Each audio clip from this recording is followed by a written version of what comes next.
Giles Brown. Let's talk. When something happens inside rail track, a CEO shows his story for the first time. People think that a 47-year-long career in an office is boring, but it's not. It's been a roller coaster ride. Stuff happened. Credit crunches, wars, recessions, currency crisis, pandemics, takeovers, mergers, flotations, profit warnings, the lot.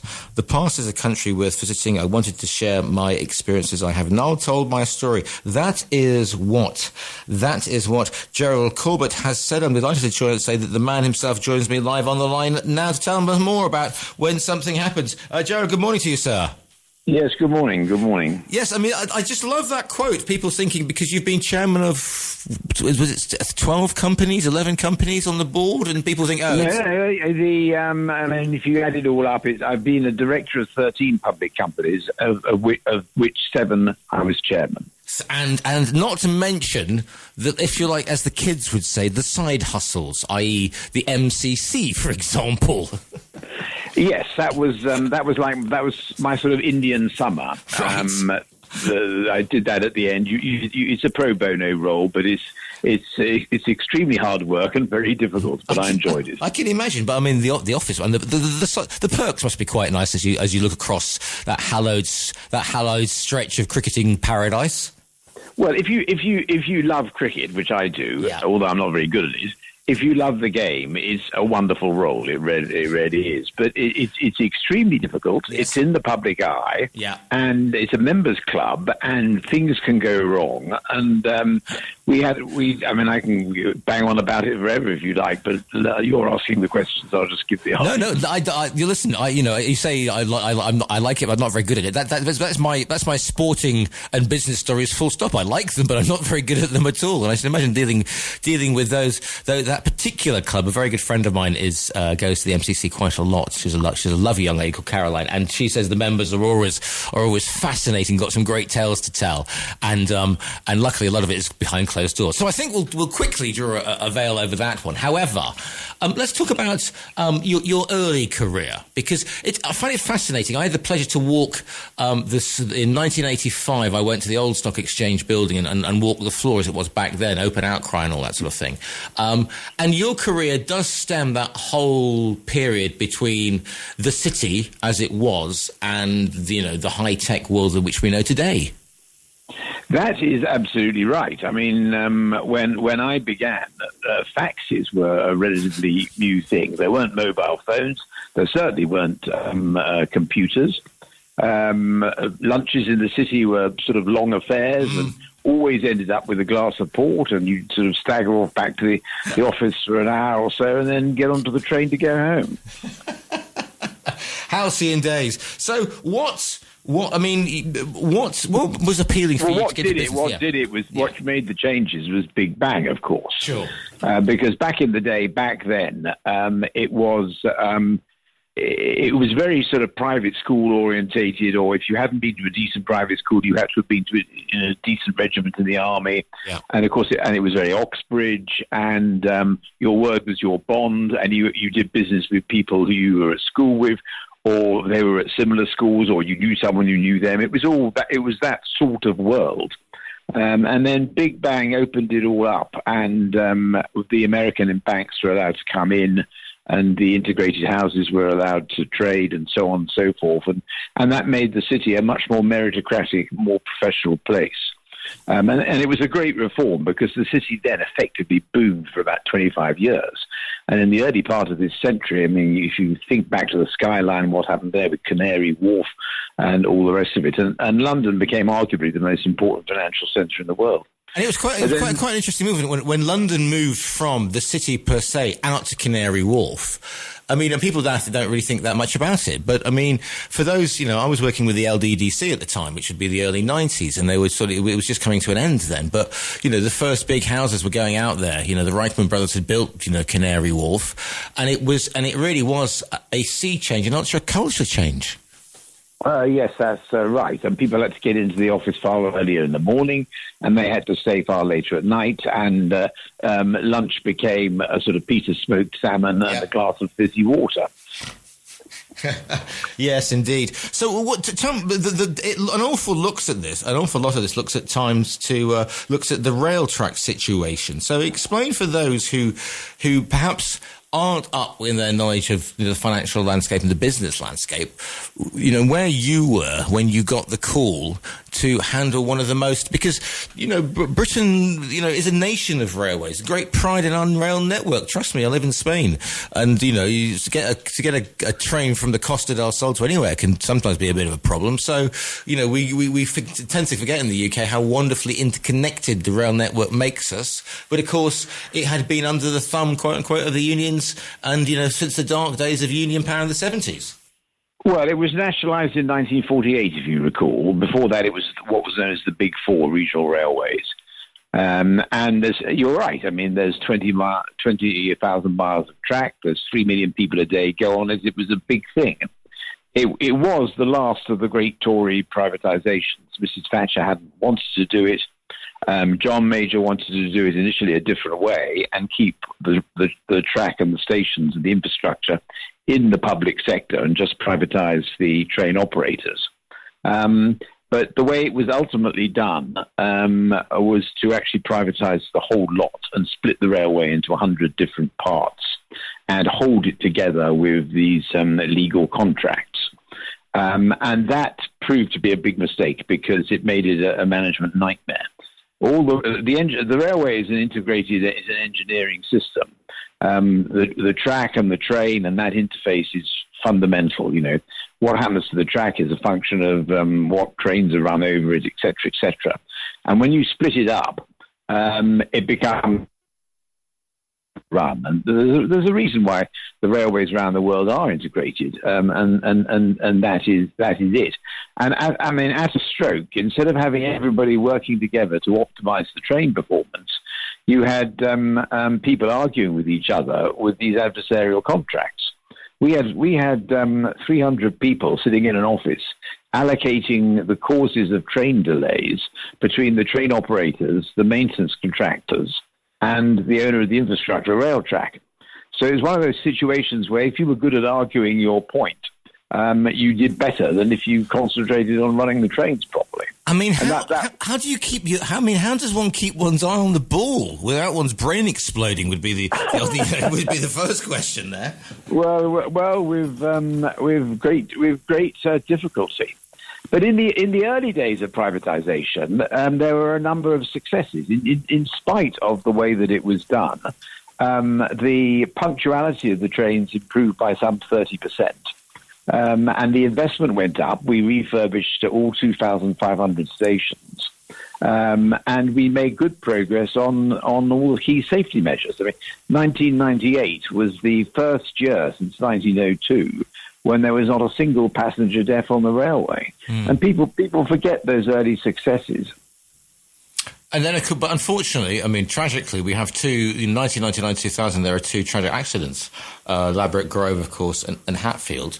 You don't have to remind me. Well, exactly. But, how do you, if when that phone goes off or when the first reports start coming in, we talk about crisis management, don't we? But, when it's actually landing on your desk, how do you deal with that? Because I know people say, "Oh, he's a faceless CEO," but you're not. You're a human being, and you have empathy, and so therefore it is an extremely, and thankfully most of us in the quote unquote normal world will never have to deal with that responsibility and the fact that people, if there's a butt going to stop and a finger to be pointed, invariably it gets pointed in your direction. Yes, I wouldn't. I think everybody in their lives has tragedy and has problems, and there are disasters. And every day some things go well, some things don't go well. So everybody's used to handling adversity. But when you're heading a big public service and something goes badly wrong, and there's a train crash and people have died, you're right. It is truly terrible, and of course, people look to the leaders for a way, and everybody's shocked. Everybody's wondering what it means for them, what it means for their company, whose fault is it, and there's great uncertainty and a sort of venting. But you know, the service has to continue to run. 3 million people go on the thing every day. You have to give leadership to your own team and the people in the company, and then of course there's all the people that are travelling on the trains. They want reassurance. There's the train operators, the contractors, the banks, the investors. It's an extremely busy, difficult period. What was it like facing, say, the media at this point? You know, I talk as a, you know, because I've been on, you know, I've been a journalist. You know, I've sat in on press conferences. I've sat in on. Well, it's very difficult, yeah. but you know, there's a reason why you're paid a lot of money to do these jobs and everything, and that's when it's down to you to deal with it on Ladbroke Grove, which was the worst train crash for 20 years or something. 31 people died. It was ghastly. On the 9 o'clock news the day after the crash, there was myself, a survivor of the crash, and someone from the HSE. And you're sitting there in the studio being interviewed by John Sissons on the news, and the survivor tells his harrowing story. And then the HSE rather clinically sort of go through the safety record and everything. And of course the lights are dimmed and there's these spotlights, and then it turns to you and you have to explain why the railway let everybody down. Very difficult indeed. When did you leave Railtrack? When did you decide that you'd done all you could do at this point? Well, it wasn't fun. At the end of the day, it wasn't my choice. I was chief executive for 3 years. Right. The first 2 years, it went rather well with improvements in punctuality. We saved the Channel Tunnel rail link. The share price went up from £3.90, which is what it was when we floated, to £17. The safety record got better. We doubled investment, so on and so forth. And then there was the train crash. Yeah. Under BR, when it was nationalised, the railways effectively reported to a minister. And when there was a crash or something went wrong, you got political air cover.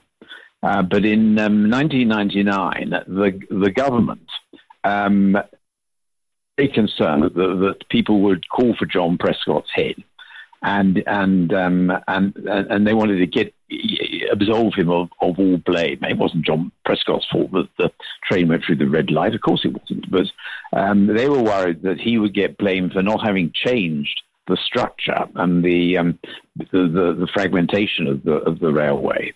And there was also a key safety thing that had been sitting there called Train Protection Warning System, sitting on his desk, which had been there for 6 months. It wouldn't have actually made any difference at the end of the day, but they were very anxious to make sure that the railway got the blame. And of course, Thames Trains, which was the train that drove through the red lights, so small companies. There's no point in blaming the small companies. So it was us that bore the brunt of that. And we had an horrific weekend when the government briefed that we were going to be stripped of our safety responsibilities and that it was Railtrack's fault. And then the Sunday papers, the Mirror and whatever, called for my resignation, and it got very difficult.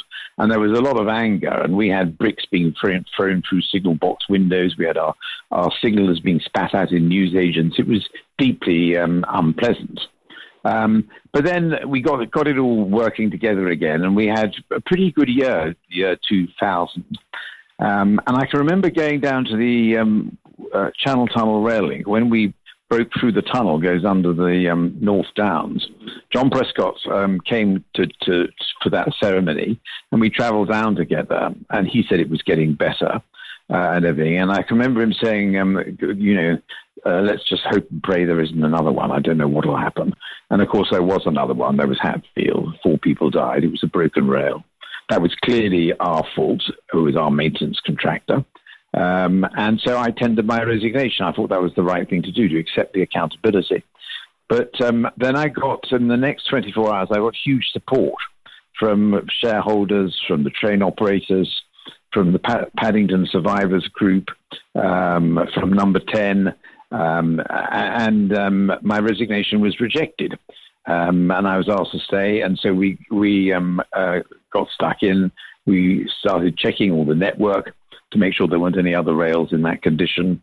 And it was a very busy period. And then the board asked me to leave. And I think they just felt that if I left, the chairman said to me, I said, why was I asked to stay on a month ago? Yeah. But now you're asking me to leave. And he said, without you here, there'll be no one to attack. They keep attacking us, and without you here, we think it will stop. And I said, I think you'll find it'll just get worse. And he said, well, that's where we've got to. He said, and of course you can't do the job without the support of the non-executives. So it was a sad ending, and then a year later, the thing was put into administration, and that was it. It was sad. I reflect back on it and the company and the people that work for it and the investors, and let alone the people that on those trains that crashed. It was a difficult period. How sanguine do you have to be when these how sanguine? How do you just think? Well, it's part of the job, I suppose. It's part of the. When you're asked to leave, and it would have been very, very difficult. You could have just gone off and gone on gardening leave, or gone off and got your handicap, or watch the cricket, but presumably there's a little voice inside you that goes, okay, so I'm going to take a couple of weeks off, come and dust myself down, and because you got sort of. I'll use rugby parlance here, stuck back in rather than cricketing thing. So, but you didn't, you went to sort of encouraging small businesses and using and advising sort of startups. That's not quite right. When you go for it turned out, and of course, if it's you that's asked to leave, and this may be the reason why I was asked to leave, if it's you that's asked to leave, you end up taking all the blame. And you end up getting scapegoated. It's inevitable. It's what always happens. So it was a difficult period, but you have to put one foot in front of the other and get on and all of that. And then I became chairman of the Woolworths Group as we demerged from Kingfisher. Right. And then there was a court case because the government were desperate to get people from Railtrack into the dock. There's a sort of political imperative to get the fat cat sort of thing. So I had to go through that, and then fortunately that was chucked out in a pre-trial hearing, which was a good moment. But that took 3 years. But I did get going again, and people forget that for 20 years prior to doing Railtrack, I've been finance director of 3 big companies. In fact, I was the longest-serving finance director on the 100 Group, which is the FTSE 100 group of finance directors. Right. So I had that behind me. It wasn't all people when they thought about it could see that, of course, the broken rail at Hatfield wasn't directly attributable to me, and so on and so forth. And time is a great healer. And then I became chairman of SSL, which makes Durex and Scholl, and chairman of Britvic, which we floated. It was previously owned by a hotel company, and then moneysupermarket.com and the mighty Betfair. And then Numis, which is a city company. And then my last job was Segro, which is the biggest property company in the country, which we took into the FTSE and ended up number 35. So, there is life goes on. Yeah, I was in the mighty Betfair because we're just down the road from Gibraltar, so we knew all about sort of the online. Oh yes, you would. We had an office there. Yeah. Exactly. So so they were indeed mighty down there on the rock. It was quite good fun, but that's a story. Well, it was interesting doing 2 internet companies. Money Supermarkets was a brilliant idea of using the internet to price compare insurance, car insurance, and loans and all the rest of it. And that changed that sort of world, and that was interesting. And then Betfair, again, was the use of the internet, which reduced the cost of gambling to punters with the exchange. And that was very interesting too. So no, I mean, on looking at the whole thing in the round, which is what I try to do in my book, it was. I like to think I had a reasonable run. Yeah. So why the book? Because did you think there are, you want to get it off your chest? That it's an interesting read, but also, are there lessons? Do you think? Everybody, the best thing you can do is ask for somebody who's been there, done that, and literally worn the T-shirt or the MCC tie in your case. So yes. But it's not a how-to, is it? It's not like, because we are submerged under a virtual tsunami of be a million by this time next, tomorrow books. Just follow my 5 steps to success. So is it just, again? It's obviously autobiographical, but there are also some, and without getting all American on you, there are some, snapshots of an interesting time there as well. Yes, well, there's a whole bunch of questions that you've asked there. Why write it? First of all, it's the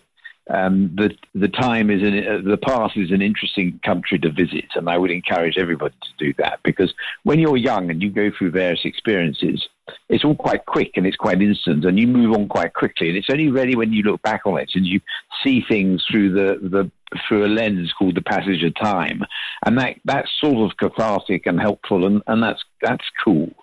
And then I wanted to share my experiences with other people, because a hell of a lot happened and it was a pretty busy time. And looking back on the whole 47 years, yeah. The advice, I retired when I was 71, into a different room now. But when people ask me, what's your advice? What would you say to someone starting out on their career and all the rest of it? I concentrate on 3 things. I just think there's 3 things you should do. You're not going to hit a 6 every ball. Not every putt's going to go in the hole. There's going to be moments when things are difficult. Every day that stuff goes right, stuff goes wrong. But the 3 things I hold to: 1, you must work hard as you possibly can, do as well as you possibly can. Arnold Palmer, or was it Gary Player, was right. The harder you work, the more luck you have. And there are very few successful people who don't work hard. So that's number 1. Yeah. Number 2 is be a good colleague. You must treat other people fairly. You must be honest. You mustn't fiddle your expenses.